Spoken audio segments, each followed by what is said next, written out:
Hello, my little storytellers, and welcome back to Reading with Jenny.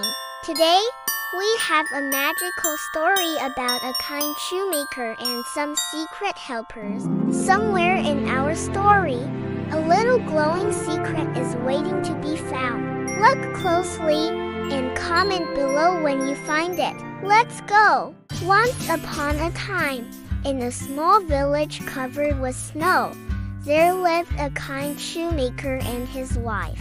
They were very poor, but they always tried to stay cheerful. The shoemaker made the finest shoes in town, but he only had enough leather left for one last pair. One evening, he cut the leather and said to his wife, "I will sew these shoes tomorrow morning. I hope someone will buy them, so we can have bread for Christmas." His wife smiled and said, "Don't lose heart, my dear. Good things happen to good people." That night, they went to bed. When the morning sun peeked through the window, the shoemaker couldn't believe his eyes. On his workbench stood a beautiful pair of shoes. The stitches were perfect, and the leather was shining.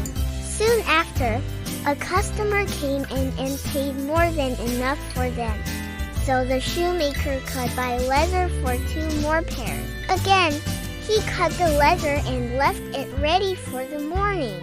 And guess what? When he awoke, 2 perfectly made pairs of shoes were waiting. Day after day, this happened again and again. The shoemaker and his wife were no longer poor, but they wondered who was making the shoes.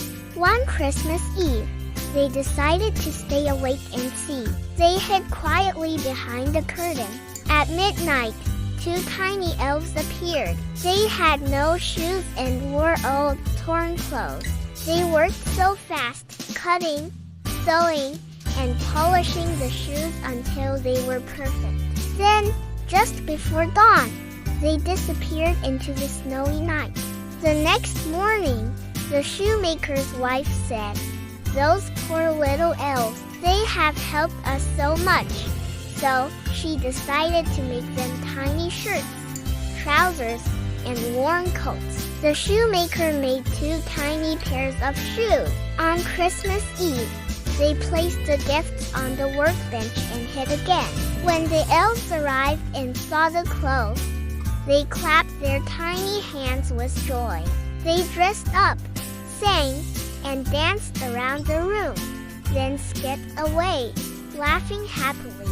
From that night on, the elves never returned, but the shoemaker's shop continued to do well. He and his wife lived happily ever after, always grateful for the kindness they had received and for the chance to give kindness in return. And the lesson of our story is, kindness always finds its way back to you. When you help others, you make the world a little brighter. Now for a fun fact. This story, The Elves and the Shoemaker, was first published by the Brothers Grimm a long time ago, in 1806. And here's another one. In many German towns, children used to leave out tiny shoes or stockings before Christmas to thank the elves. Oh, did you notice the hidden item? Let me know in the comments. Show kindness, help your friends, and keep reading wonderful stories. Your imagination will glow. Like